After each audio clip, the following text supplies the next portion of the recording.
at 50 yards here. I'm going to show you the way this works. You take your shooting hand, you pass the whole hand to the opposite, to the side of the gun. That includes your thumb, is what I'm getting at. You don't want your thumb here because this creates muscle tension right here in the forearm. It can actually drive the gun off target. So you want to pass the thumb to the other side. So you pass the thumb over, sweep your safety off.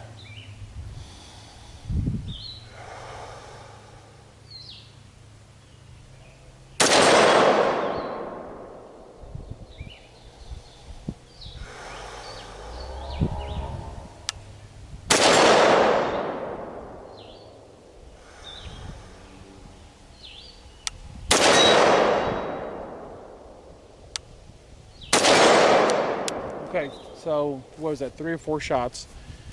This is not really particularly hard to do because the fact is this target down here is being kind enough to stand still and face me and not shoot back. But let's go ahead and make this challenging. Let's go ahead and head back up here to 100 yards and let's see what we've got there. Some of the things to take into account are the fact that I am now 50 yards removed further back from where I zeroed this rifle originally. Also, I'm about another 10 feet or so elevation further up on the property. So that target down there is a fair amount lower from where I'm accustomed to hitting it, and I'm doing this unsupported standing. This is where my buddies start calling me Camp Perry.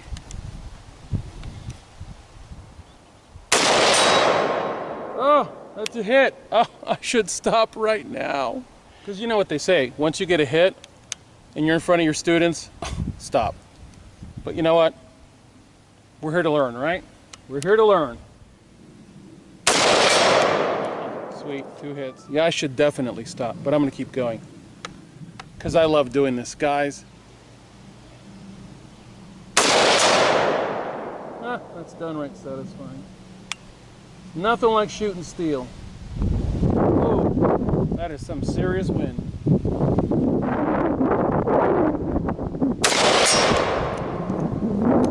All right. I'm so amazed I made that last one because I was actually having to hold to the right because this wind is blowing so hard in that direction. This is really where you want to be at 100 yards if you're shooting at someone. Obviously you would want to be at the tree line where you've got a fair amount of coverage around you. Place your mag on the deck, load it forward like a monopod. So my support hand lays over the rifle just in front of the ejection port. The reason I don't want to move it further down is just the weight of my hand can impart a little bit of motion on that barrel, and I don't want to do that, so I want to lay it here.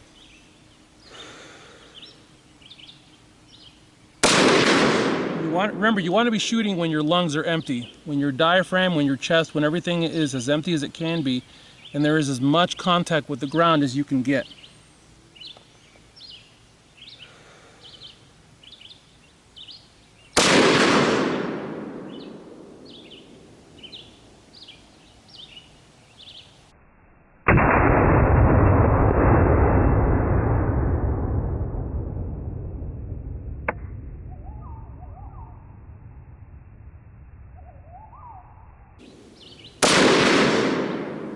You can see, you can do this all day long.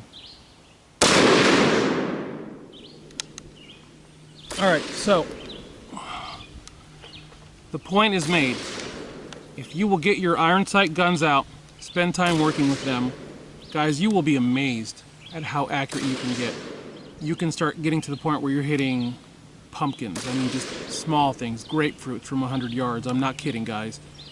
This is so much fun. This is such a great challenge. And understand, I'm using plain Jane mil-spec iron sights, peep sight up. You'll notice in the video, you'll hear I shoot and I hold my trigger. And when I'm good and satisfied that I've hit, you're gonna hear click as I let the reset go forward. Follow through is very important. I want you to imagine when you pull the trigger that this is a guided missile and there is a wire that's being spooled out from behind this missile as it flies down range, and the only way you're going to guide it there is if you hold that trigger to the rear. That's the analogy that was given to me years ago when I went to, I think it was Talon Defense. I'm sorry, not Talon Defense, Tactical Defense Institute. They give you that analogy, and that paints a picture that is so poignant. It allows you to understand how crucial follow-through is. Every single round that you launch, you legally own. And there is way too much of what I call cool guy shooting out here on the internet, where guys are shooting and they're peeling off that gun really fast and they're not paying attention to the follow through. stay on that gun, on target, on trigger. So, thanks for watching, guys. Get those guns out and practice.